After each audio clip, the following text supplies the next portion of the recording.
in esports.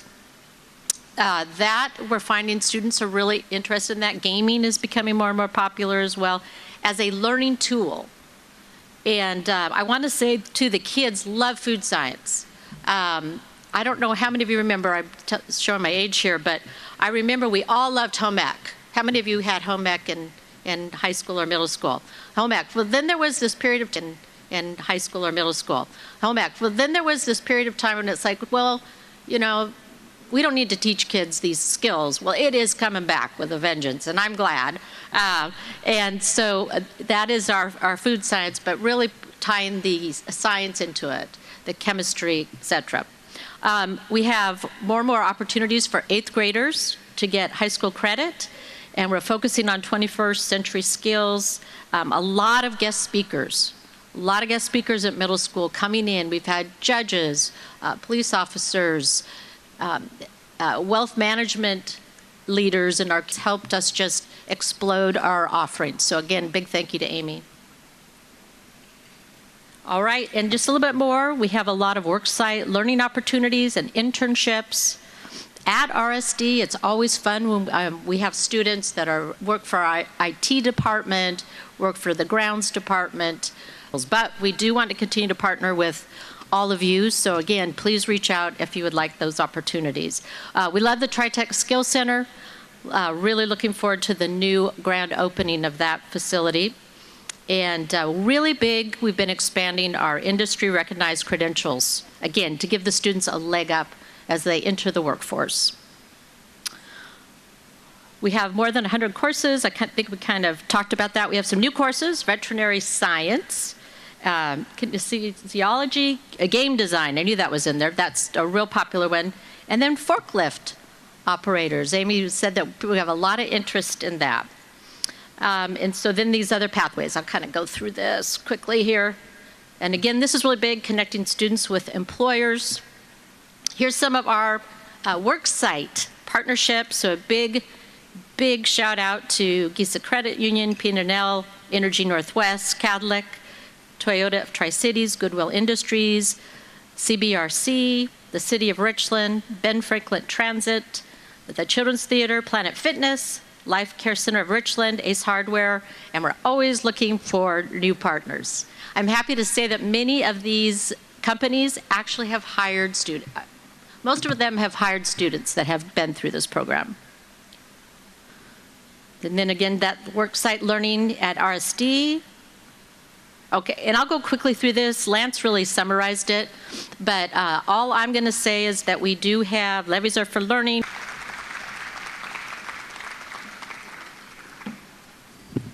Thank you, Dr. Redinger. Our final speaker this afternoon is Michelle Whitney, Superintendent of the Pasco School District. Michelle has served as Superintendent of the Pasco School District since 2016, leading a district of more than 18,000 students. I looked that up, and that's more than the population of Pasco in 1980. That's a lot of people. Over 30 years in the district, she has held roles ranging from classroom teacher to principal and senior district administrator. Her leadership focuses on student success, on equity and community collaboration. A graduate of Columbia Basin College and Washington State University, go Cougs. She holds advanced credentials in educational leadership and counseling. Please help me welcome Michelle Whitney.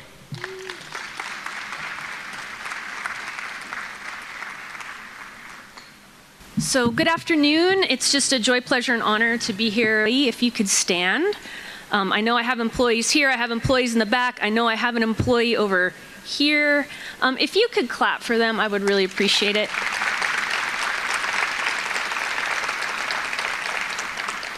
These folks represent almost 2,200 people who are doing the heavy lifting of educating the youth of the community, and I just feel really blessed to get to work shoulder to shoulder with the best in the business, not only in Pasco School District, but collaborating closely with Kennewick and Richland. You know, regardless of where our kids live, they're all our kids, and it is truly a network of investment that influences the lives of this community and has our kids leaving our system into our community so they can be contributing members. I know many of you in this room are also partners in various ways with our local school districts, and I always say, Many are the people who say there's partners, but rare. Here as superintendent, I am a very proud product of this local community's education system. I went through public school, I went to CBC, I have 13 years of post-high school education that allows me to be a superintendent, all of which were right here except 2 years that I spent in Pullman.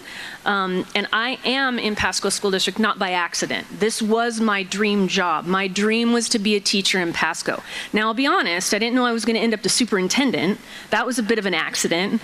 And it really was about paying back the community who invested in me by saying yes when I was offered opportunities to use my skills, strengths, and talents in service to a community I've loved my entire life. So it's a privilege. We serve 18,876 students, the majority of which self-identify as Hispanic. 13% of our students, or a little over 13% of, almost 13% of our students take advantage of our special education programs. A little over 70% of our students are self-identified as receiving free and reduced lunch. 32% of our students meet the definition, state and federal definition of an English language learner. However, 56% of our students come to us already speaking another language other than English. And about almost 6% of our students are identified as receiving support through migrant funds. Like I said, we have just a little over 2,200 employees. A little over half of those are certificated, and the rest of those are classified. And the picture here on this slide is particularly meaningful. This is Gabriela Whitemar. She's a Pasco high school teacher and also schools in our district. We have 17 elementary, 6 high schools, 4 middle schools, 4 virtual learning opportunities, and 1 early learning center. The Early Learning Center is housed in the old Senior Center. Those of you who've been in our community for a period of time will know where the Senior Center is. The district purchased it before I became superintendent. We retrofit that building, and it serves about 300 3- and 4-year-olds. So if you can't be happy there, I can't help you. They're little tiny chairs, and kids spontaneously just run over and hug your leg and run off. It's like the best place in the universe. In this building, and I think it's particularly kind of this great dichotomy of it used to serve our oldest residents of the community, and now it serves our youngest residents in our community. Half of the students are typically developing 3- and 4-year-olds. The other half are students who are part of our early special education program. So it's this beautiful place where both typically developing students and special education students are learning together as they get ready to launch into our K-12 schools. So it's a beautiful place to be, and if you ever want to take a visit, let me know and I'll go with you, because there's nothing like having a little kid run over to you and just spontaneously hug your leg and maybe wipe their run over to you and just spontaneously hug your leg and maybe wipe their nose on your pants. We in Pasco are committed to a strategic plan that's centered around 5 what we call outrageous outcomes, and they're 5 100% goals that start with students reading on grade level in their language of instruction by the end of 3rd grade, passing algebra by the end of 9th grade. Some of our students do that in 7th, some do it in 8th, but we want all of our students to do that by the end of 9th grade. We want all of our students to be on track for graduation at the end of 9th grade. That's very predictive if kids are going to drop out. When I came in as superintendent 10 years ago, 36% of our students were on track for graduation at the end of 9th grade. I said the same thing, that we meet with me 6 times a year, and I was all proud of my goals, and I put them up there, and I said, what do you think about my goals? And they're like, you're missing one. And I was like, oh, well, tell me more about that. And they said, well, you don't have anything about relationships and connection. And I was like, well, you know, the extracurricular, that's really what it's about. And they're like, well, wouldn't it just be easier if the word said that, miss? And I was like, ooh, point well taken. So we went through a process to change that goal. And so it's just, I like to tell that story as evidence. We center student voice and community voice and parent voice in our work, and this is just one example of how we do that. So I mentioned to you that 56% of our kids come to us already knowing another language other than English. Probably about 8 years ago, we had unanimous board direction to really harness the power of bilingualism that already existed in our system and get serious about expanding our dual language programs. So now we offer the largest dual language program in Washington State. So every one of our elementary schools has a dual language program. So regardless of the language spoken at home, you can enter into the journey to becoming bilingual in kindergarten and be supported K-12 right at the school that's closest to where you live. So we're very proud of this program. We're also very proud to share it with other districts across Washington State who are doing this work. So it's just a great way to harness really an asset in this community and to act on a request from our community to expand the program. There's nothing, well, there's a lot of things that are amazing and inspiring. One of them is to go into a classroom where you have a student who's family speaking manager, whose focus is to bring in high quality industry speakers, make sure our kids are getting out into campuses and field trips.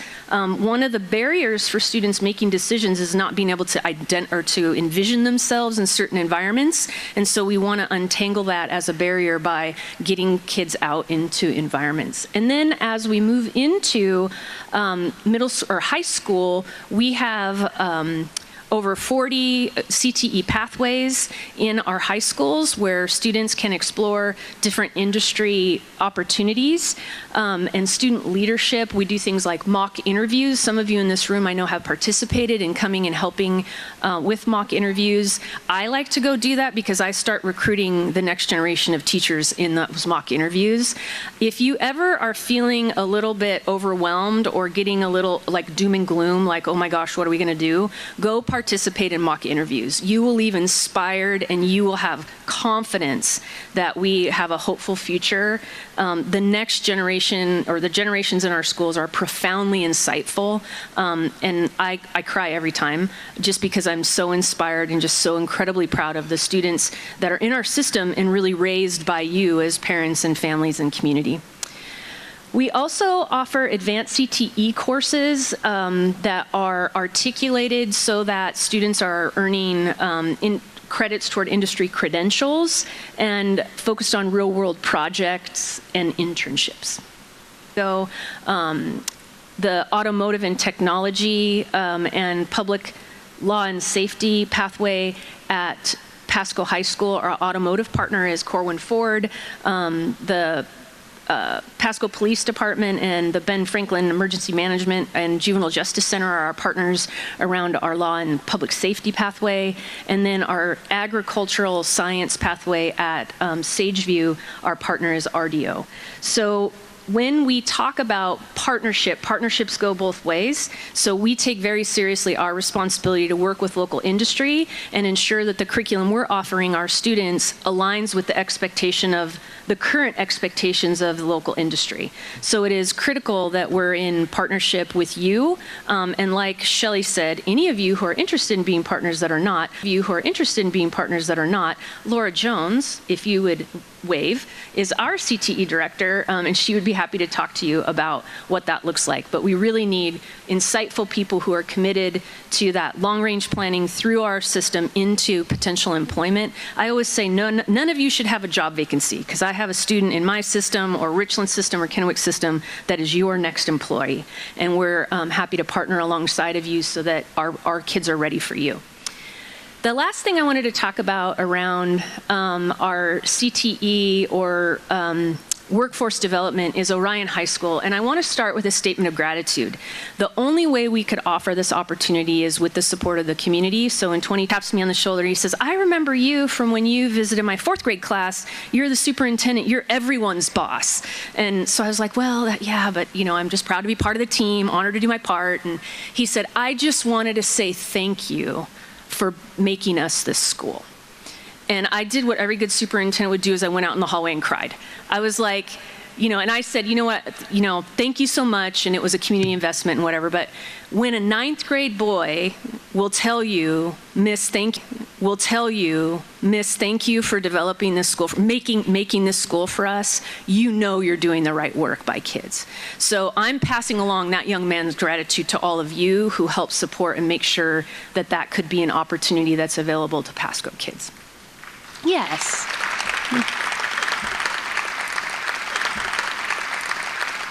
Don't I have the best job ever? Yeah, I know. So the last thing I wanted to highlight is our Team Pasco Home, and this is a really incredible opportunity for kids and has been a partnership that's been available in Pasco for decades. So it is an opportunity for our students to build a home. It provides on-learning experiences and partnerships with local contractors. And the level of partnership here, I think, is like the exemplary way this work is done. Industry partners support the project with materials, training, and mentoring, and then students are the students enter directly into the trades or post-secondary training opportunities. So students are not only building the house alongside contractors, but they're also earning credentials toward like forklift and OSHA, so that gives them kind of a leg up when they go to apply for positions. And many times the contractors who are working alongside of our kids will actually hire our students. So it's just a really incredible partnership. So every year they build a house, and then the house is sold, and then the proceeds from the house go to build the next house. Last year, the house sold, I think, before it was even kind of on the market for a full offer, and like I said, it was sold before any of us even saw it. So I do also want to highlight quickly the replacement levy. Like Kennewick and Richland, we're running a levy. We are all running 4-year levies. And I'm going to highlight our levy by letting one of our students tell you about this. So I want to tell a bit of a story about the student, and then I'll let you play the video. So the student that you're going to see in the video's name's Noe Limo Ponce. He is a senior at Chiawana High School. He is he had participated in our dual language program, so he's fully bilingual. He is a champion speech and debater, so he can debate you and beat you in English, and then he can turn around and debate you and beat you in Spanish too. He is also on his way to being a future educator. So we have a teacher academy that is for students who are thinking about being educators. And I meet with them their first year in the program, and I tell them I'm the superintendent, and then they go through the program. At the end of the program, I meet with them and we do like a signing day that says, hey, if you come back to our community, I'll make sure you get a job interview. I tell them I can't give you a job, but I can make sure you get an interview.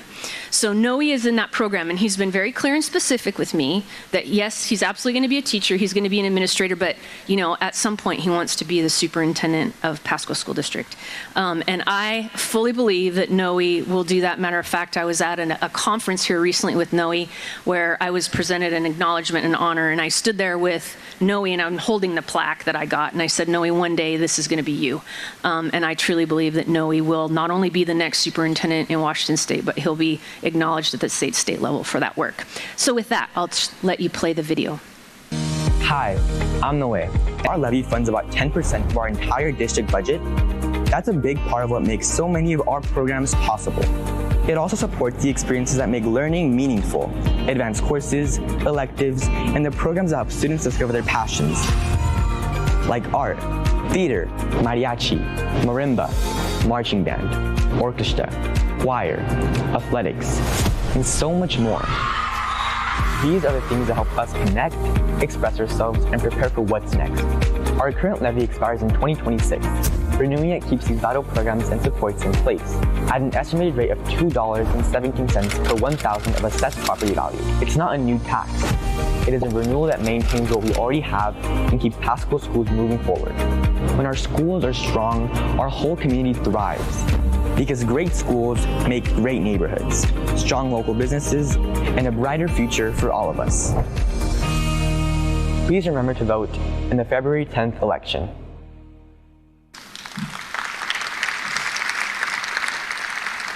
So I'll end by highlighting just a couple of frequently asked questions. I often get asked about what will happen with an individual's personal property taxes, and that's impossible for me to predict. So it's really just about each individual understanding what's happening with your own personal assessed value. I also get asked what happens if the levy doesn't pass. We can run a levy or run an election twice in a single calendar year. It's about $50 million. So for us, that's critical. So we would absolutely going back to our board to ask permission to run it again, and we would have opportunities then between now and 2027 to run it again. We need levies pass with a simple majority for 50% plus one vote. And if additional houses are built in Pasco, will we get more money? And the answer to that is no. We run the levy for an amount, and that amount is spread out across the community. So if you think about it like a gift card, if we're going to buy a $100 gift card and there's 4 of us, it's going to cost us each $25. But if there's 5 of us, it's going to cost us each $20. So it's the same thing with levies and additional homes being built. The election is the 10th, and we just encourage you to register and participate in your opportunity to vote. So this is me at PSD, and I'm proud and honored to serve a community I've loved my entire life. So thank you.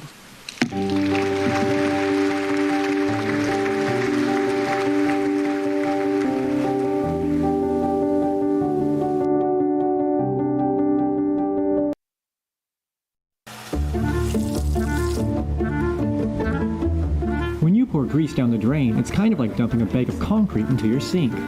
Cooking oils, coffee grounds, eggshells, along with a whole list of everyday items all work together to damage your home's plumbing, clog the sewers, and destroy the environment.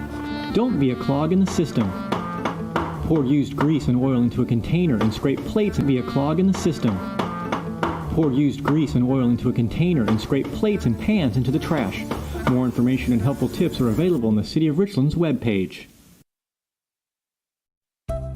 Unlock amazing deals and support local business. The Richland Small Business Passport is a digital passport that offers year-round savings at some of the best local businesses in Richland. Visit richlandbusiness.com to reveal the deals and discover which businesses are participating. You will need to show the passport page at the time of purchase to redeem the deal. Passport deals change, so check back whenever you shop. Find great deals at Richland's best small businesses. Good things come to those who shop local.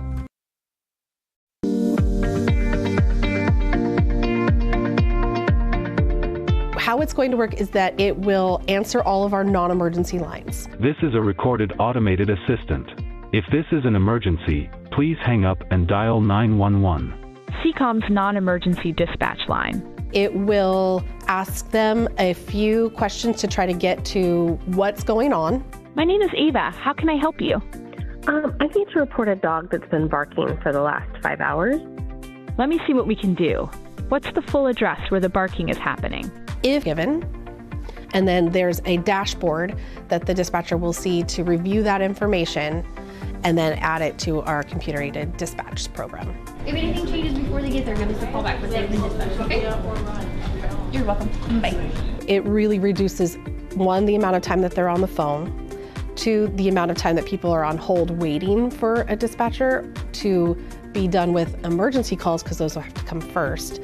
And 3, makes it a very quick transition from reading what's on the script to putting it into the CAT system. So what may have taken them 2 or 3 minutes before will take maybe 30 to 45 seconds now. So when we're dealing with calls where seconds save lives, it's a big win for us.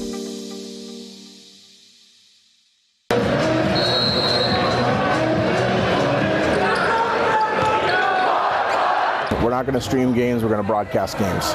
And the difference to me is a stream is anybody's phone, streaming on Facebook Live, where you don't know the score, you don't know who's participating, what the teams are. We're going to broadcast every game we do, and everybody's going to be able to turn it on wherever they are, whether they're grandparents or alumni somewhere far away or here in town. They're going to know the score, they're going to know who's participating, and they're going to be engaged, and they're going to come back and want to watch the next game. As Woodard gets a screen and a shot and drills it in the top of the key. Our big broadcast center around football and basketball here at Richland. Baseball is a little bit smaller, and then soccer, volleyball, lacrosse are all mainly one camera shoots. And normally we have 3 people at the desk back there running replay, running the switcher, running audio or graphics on the big board maybe. For me, I'm mainly the replay.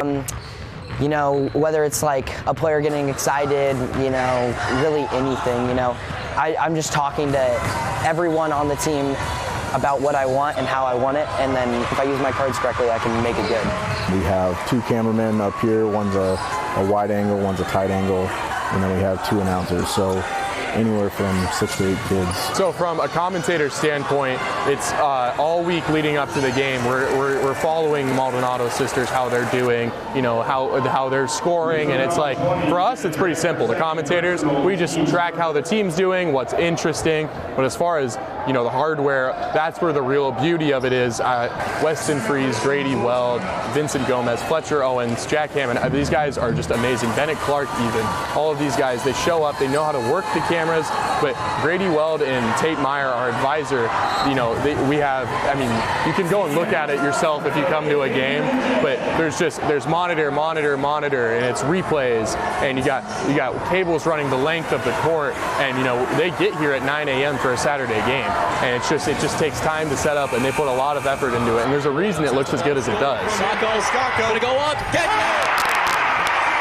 A live broadcast is just a lot of teamwork between a whole bunch of different people. We have our announcers who will announce the game and try and fill the dead spaces, and then that can't be done without our amazing camera operators who get every single shot and instinctively know what we want to see, and then our directors and graphics, they know what to expect from those camera operators, and then just the replay. This is a different type of help, like cheering on my team to me. I feel like, I get to show what the Bombers are doing to everyone.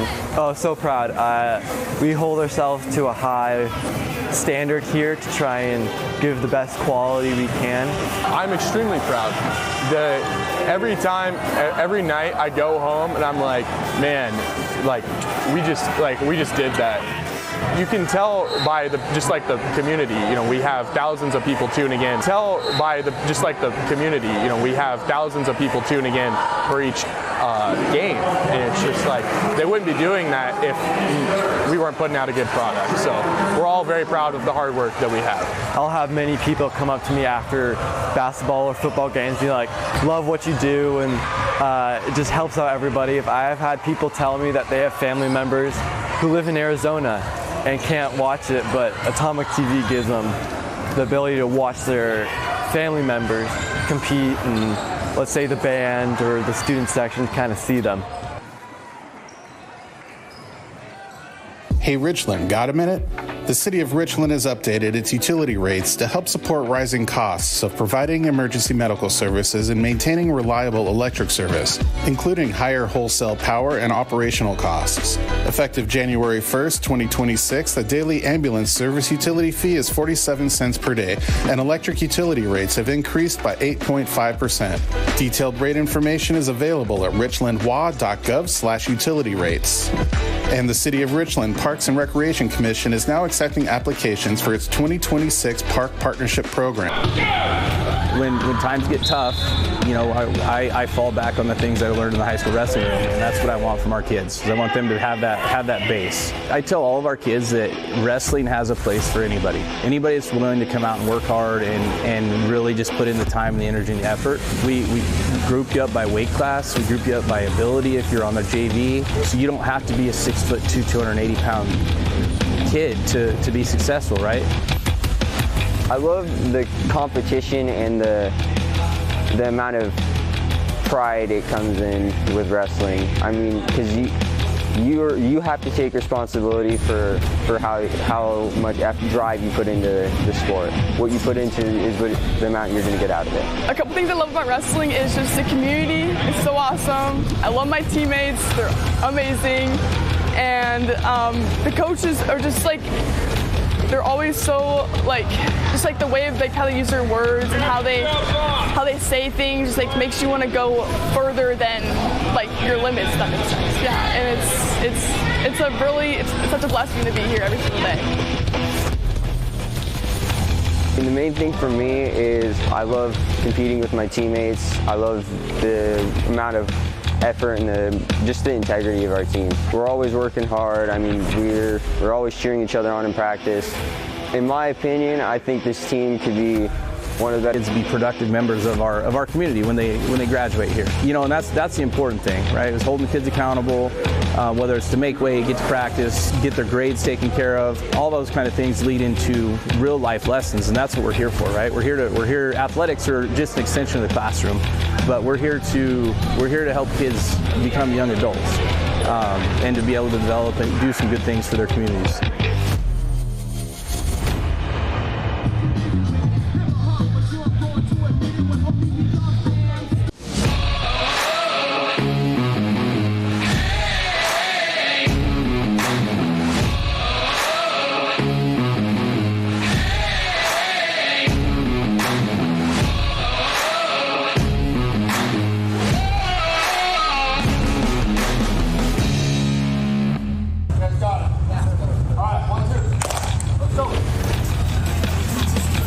They say wrestling's for everybody, and you know, I really believe that. You know, there's people of all sizes and shapes, guys, girls, and I even have some kids that don't even want to compete. They just want to be part of the team. To me, it's the most beautiful thing, man, because you know, the sport is there for everybody, depending on what their goals are, you know. So I do believe it's for everybody, and we all believe that here. Our practices have been a really great start. We have a lot of new girls, but it's been really great because everyone, they might not have as much technique under their belt. A lot of girls just have a passion for the sport, and they really do love it, and they want to work hard, and that's, I think, what's helped us start so strong already. And our practices have been going good. Everyone's working hard, and we're a close team, so it's been going really good. I feel like this is the best team we've had in a couple years, honestly. You know, everyone's working together. It almost feels like a family. You know, it's rather than a team. So, yeah, I'm feeling great about it. It's been hard. The first 2 weeks they were pretty tough. We call it Hell Week. The best in kids, and when they work super hard at things and then see the success, then it's all worth it. Side to side, ready, go! My dad, he was a big wrestler in high school. You know, it's always been in the family. A big motivation for me is when he was in high school, he worked a lot, and he was always ranked, you know, 1, 2 in the state, and going into districts, he wasn't able to go because of he was working in the fields and stuff. He had to pay rent for his mom. So, you know, a big motivation for me in wrestling is to, you know, show up for his last name, for our last name, and show for him, you know. So my dad is one of the biggest reasons why I wrestle. Yeah. I think it really teaches people drive and perseverance, because wrestling is such a tough sport, and you really have to overcome so many challenges and walls that you would otherwise wouldn't have to overcome. And once you do that out on the mats, it's easier to do it in life. You know, if you need to study for a test and you're tired and you don't want to do it, but doing it anyway, that you learn that from wrestling. It just teaches you drive and not to give up. I'm hoping, and we are hoping, that we can teach these kids how to do something that is very uncomfortable, very hard, challenges them, brings out the best in them, and I think that carries over well for pretty much anything you do in life. My biggest goal is that the parents feel and see the value in what they see in their kids. You know, the wins are great, losses help you get better, but the goal really is self-improvement for the kids, so that it improves the community that they live in. So if our kids learn how to be a better teammate, if they learn to believe in themselves, that's only going to help them when they get out of school, right? So goal for me has never been about winning or losing. It's just about the kids, and I really mean it. Otherwise, I wouldn't even bother, because winning and losing is not enough, you know. But helping a kid in their future, that's I think what drives us coaches, is, you know, seeing those kids blossom.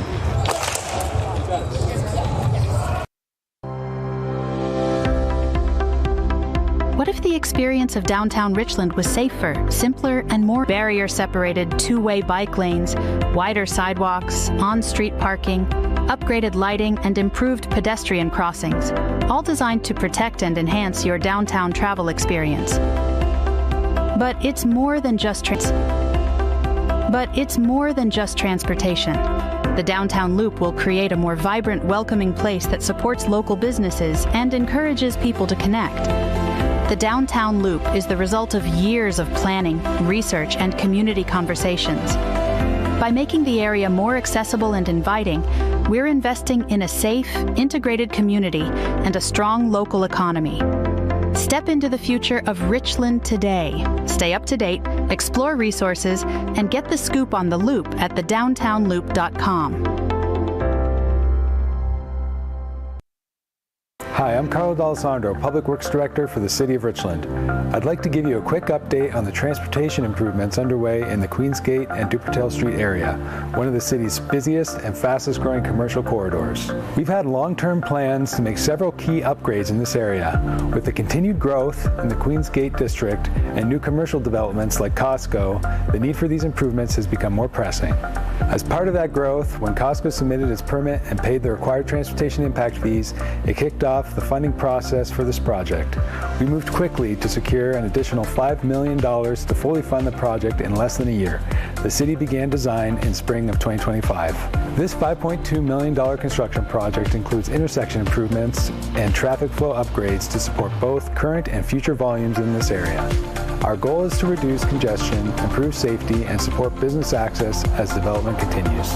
Improvements include roundabouts at the Dupertale-Kennedy intersection, Dupertale and Vintner Square driveway intersection, widening of the Queensgate and Dupertale intersection, and a median to control access between Kingsgate and Keene.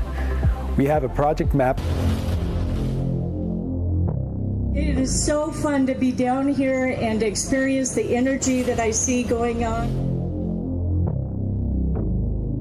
You've got to be so excited that this is the moment. 2, 1, go.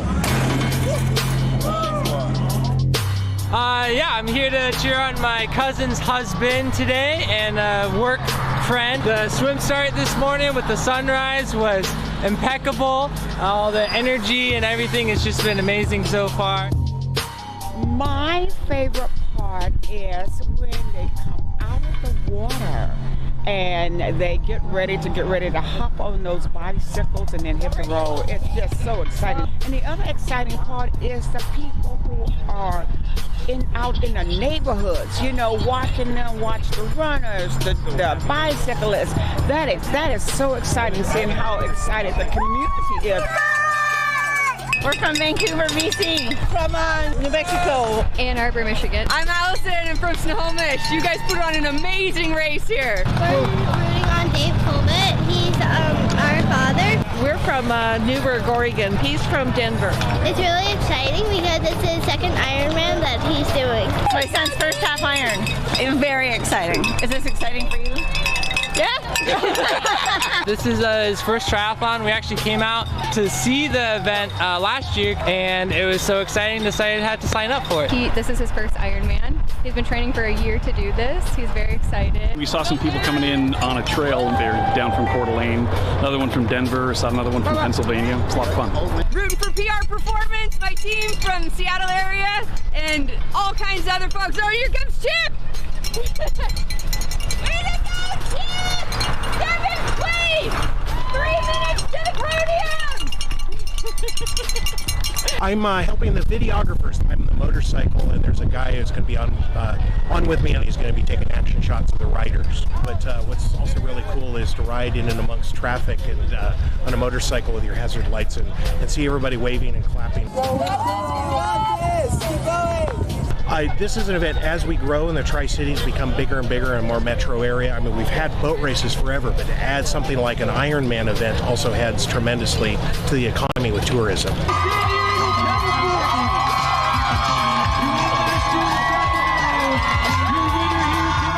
Today was great. Today was just an awesome confidence booster this year. Loved the course, loved everything about it. Yeah, heart is so full right now. Anybody here you want to thank or say hello to?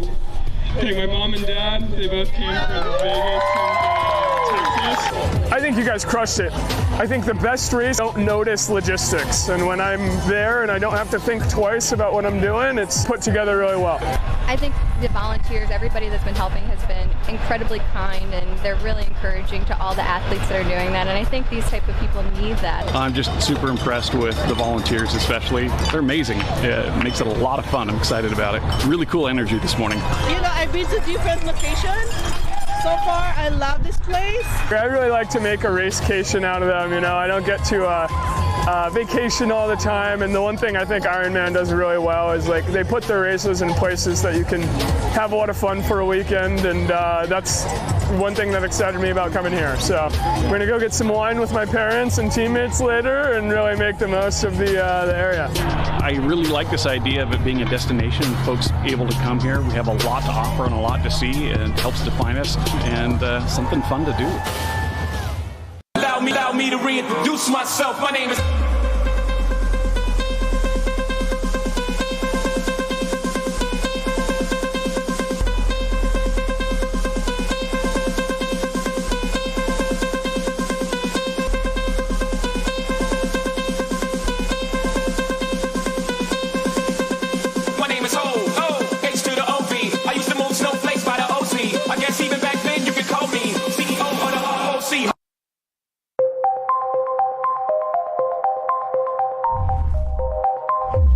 the traffic's low or sporadic.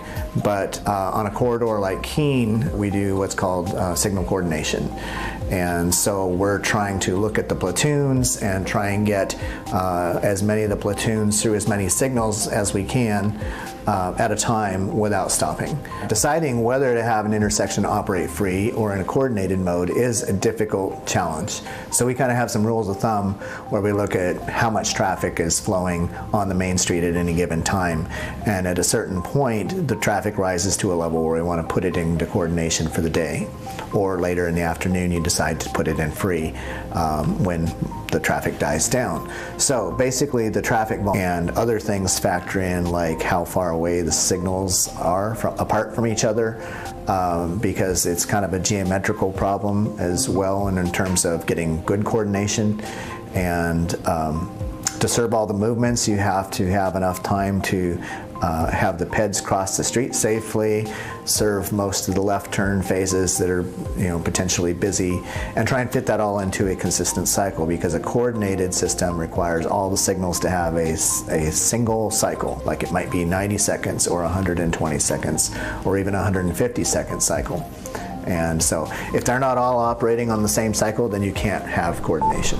Wait to cross Jadwin Avenue at Swift Boulevard. We are focusing more and more on trying to be more pedestrian and bicycle friendly in the industry and as a whole, and certainly we are trying to do our part. And recently we've added what's called the leading pedestrian interval to our signals, and what that does is it basically gives the walk sign in advance of the green lights, so that somebody coming from your rear that's turning right, you get a little bit of a head start into the intersection, or even for left turns, you get a little bit of head start in advance of the left turner. A lot of our newer detection can differentiate between a bike and a car.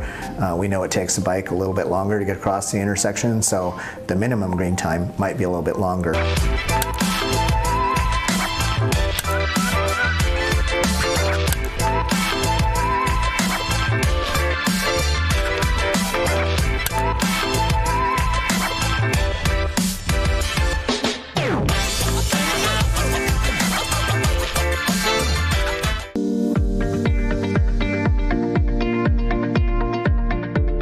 How it's going to work is that it will answer all of our non-emergency lines. This is a recorded automated assistant.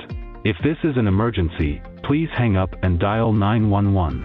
CCOM's non-emergency dispatch line. It will ask them a few questions to try to get to what's going on. My name is Ava. How can I help you? I need to report a dog that's been barking for the last 5 hours. Let me see what we can do. What's the full address where the barking is happening? If they are reporting something on the non-emergency line that we have decided should be handled by a live dispatcher, they transfer it into the comm center. If it isn't, if it's one that we've said, yes, go ahead and collect that information, then it's going to ask some follow-up questions. Do you want an officer to contact you about this? No, I just wanted to make sure the dog is okay. Thanks, Amy Fournier. Is there any other information we should know, like when it tends to start, or if you can see the dog? And then it creates a synopsis, basically, plus gives a script of all the questions that it asks and all the answers that were given. And then there's a dashboard that the dispatcher will see to review that information and then add it to our computer-aided dispatch program. If anything changes before they get there, give us a call back, but they've been dispatched, okay? Okay? You're welcome. Bye. It really reduces, one, the amount of time that they're on the phone, two, the amount of time that people are on hold waiting for a dispatcher to be done with emergency calls, because those will have to come first. And three, makes it a very quick transition from reading what's on the script to putting it into the CAT system. So what may have taken them 2 or 3 minutes before will take maybe 30 to 45 seconds now. So when we're dealing with calls that were seconds saved. I'm here at the intersection of George Washington Way, Aaron Drive, Columbia Point Drive, one of the busiest in the Tri-Cities. Starting Tuesday, September 2nd, we'll begin the long-awaited improvements to reduce congestion, improve safety, and make this intersection more accessible for everyone. The project adds southbound lane, a new left turn lane towards SR 240, upgraded traffic and pedestrian signals, safer ADA accessible sidewalks, and better connections for people walking and biking. During construction, the intersection will remain open, but expect lane closures and limited parking in the area. We'll share updates on the city's website and social media to help you plan ahead. Work is scheduled to finish in late November, and once complete, this intersection will be safer and easier to navigate for our entire community. For more details, visit the website on your screen.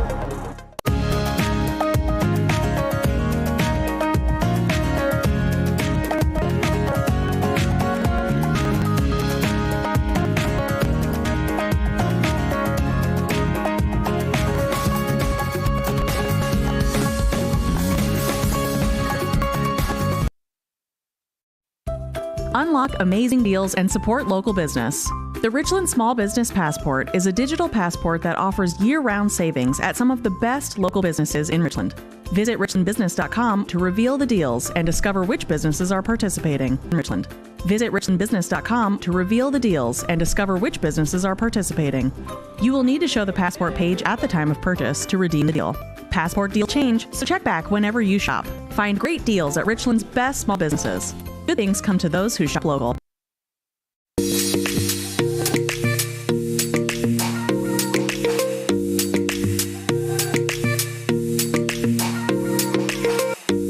You may have heard of the term cathedral thinking before. Cathedral thinking is in reference to a long-term magazine wrote an article about the motivations behind cathedral thinking. The essence of the article was this: people don't just want to lay bricks. They want to build cathedrals. Well, today, we're going to highlight accomplishments from some of the cathedral thinkers in our community and the ongoing role that tourism plays in transforming people and places. For starters, let's take a look at the numbers. Tourism infuses more than $643 million into our local businesses each year. This creates a positive economic cycle as revenues flow throughout our community, supporting jobs, lowering taxes, stimulating opportunity, and enhancing our quality of life. Nearly 6,000 residents earn their livelihood working in tourism businesses in our community, spurring on over $1.7 billion in business sales. Visit Tri-Cities acts as a bridge connecting community leaders, agencies, tourism partners, and others as we help infuse economic vitality and community achievement. But what we do goes far deeper than economic impact. There are so many ways that tourism is transforming people and places in our community. When you think about it, tourism is all about making and celebrating connections. Personal connections with nature and outside, social connections with family and friends, physical connections with health and fitness, mental connections with open minds and fresh ideas. You get the idea. As a destination, we are lucky to have a broad base of industry and business segments that provide a stable economic foundation for our community. That base is stimulated by 5 core destination drivers: wineries and vineyards, river recreation, history and science, events and entertainment, and sunshine and open spaces. These core experiences attract an inflow of visitor spending into the area.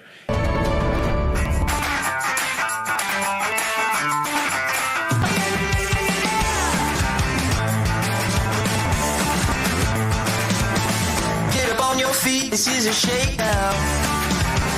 Order up that beat just like takeout. Show me you got soul inside those new shoes. And you can rock and roll with the tattoos. So good, so fresh, just the way you like it. Just the way you like it. So good, so fresh. Up on your feet.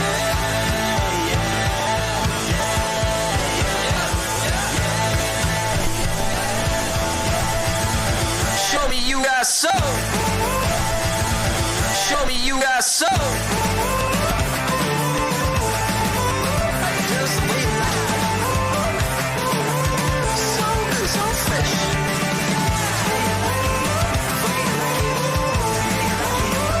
Just the way you like it. So good, so fresh. Get up on your feet, this is a shakedown.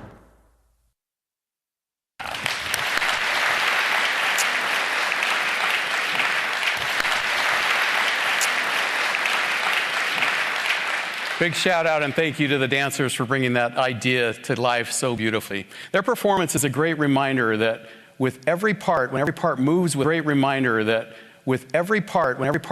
with purpose, the whole community moves forward.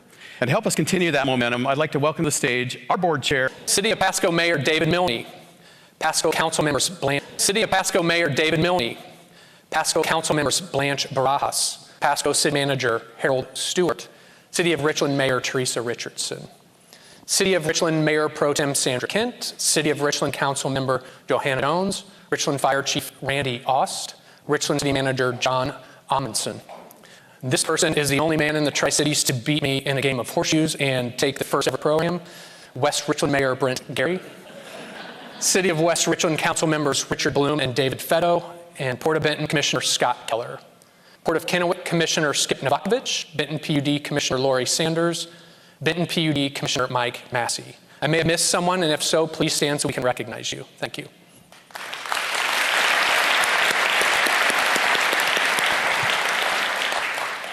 I want to recognize and thank HUC and the Three Rivers Convention Center and Toyota Center for their diamond level contribution to Visit Tri-Cities, which includes sponsorship of this meeting. I also want to recognize the other 5 diamond level sponsors for the tremendous support they provide to Visit Tri-Cities. Diamond level sponsors include P&L, Bechtel National, CPCco, HMIS, and Alpine Roofing. Please join me in thanking them for their support and involvement in the positive impact. This year, our team launched the I Am Tri program that was born from that undercurrent. Let's take a look.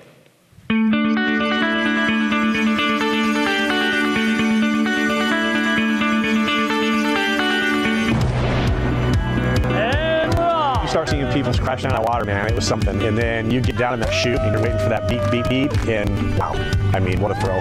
Being an event like the Ironman 70.3 to the Tri-Cities provides immediate economic impact to the area. The event is way more than that for the community. Some of the most significant benefits are seen in the community pride and enthusiasm that the event helps generate. The streets were lined with people ringing bells and hanging up signs and cheering us all on. And it brings the community out, gives them something to do together. The support of the community is the magic.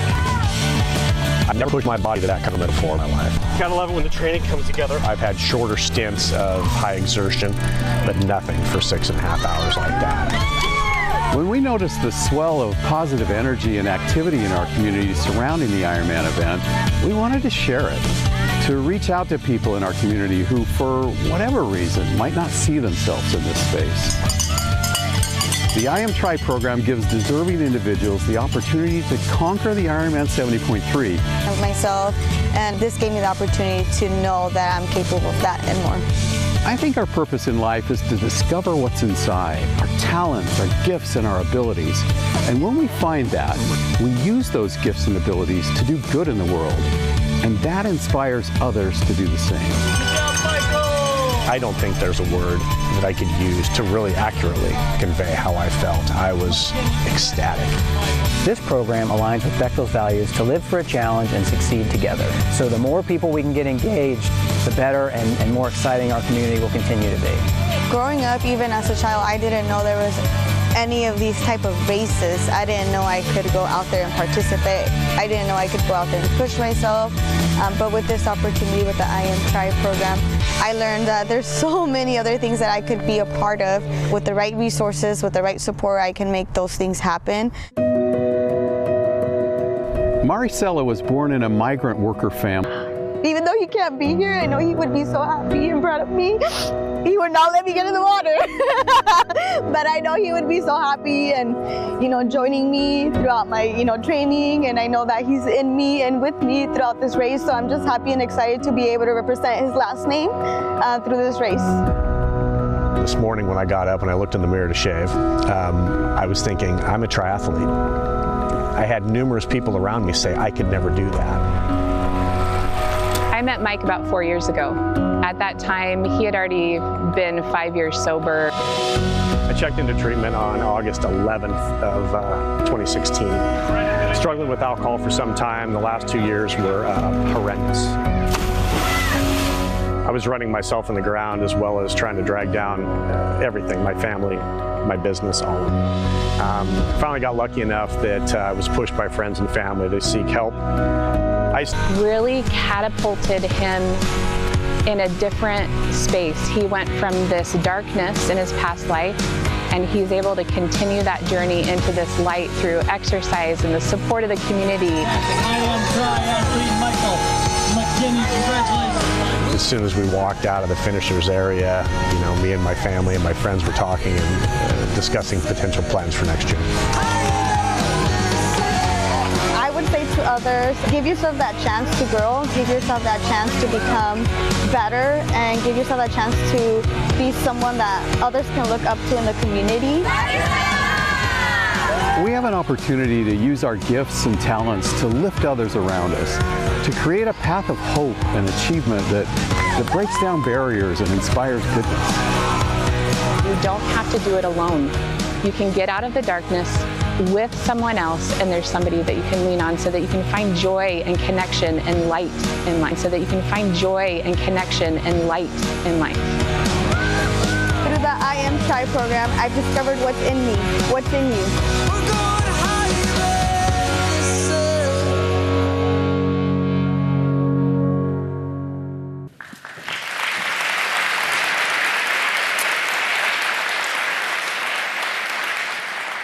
This really has been an incredible program to work through and watch these athletes as they work through this in their life. Mike and Maricela are here, and if they wouldn't mind standing up, we can all give them an applause and congratulate them on that journey.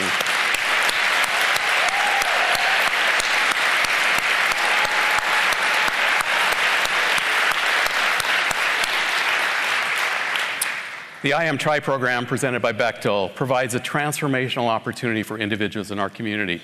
Thanks to the support of our sponsors, we're going to continue the program in 2026, and applications are now open. So if you or somebody you know might be a great fit, we encourage you to check out the site, visit Tri-City's website, find the application there, and see if you can be one of the next I Am Try athletes. Let's give another hand to Mike and Maricela.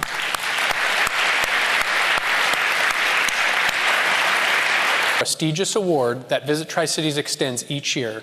And as a sponsor of our annual meeting, we are honored to have H2C President Carol Johnson joining us today to announce this year's winner. I'm Carol Johnson, and I'm the President and Program Manager at Hanford Tank Waste Operations and Closure, otherwise known as H2C. And on behalf of our 2,500 employees, thank you to Kevin, to Buck, and the Visit Tri-Cities team for all your work this year, as evidenced by the videos that we just saw. H2C is thrilled to support the transformational growth of our people and our community. And our mission on the Hanford site is to deliver exceptional performance in safely removing, treating, and disposing of tank waste. We focus not just on what we do, but how we do that.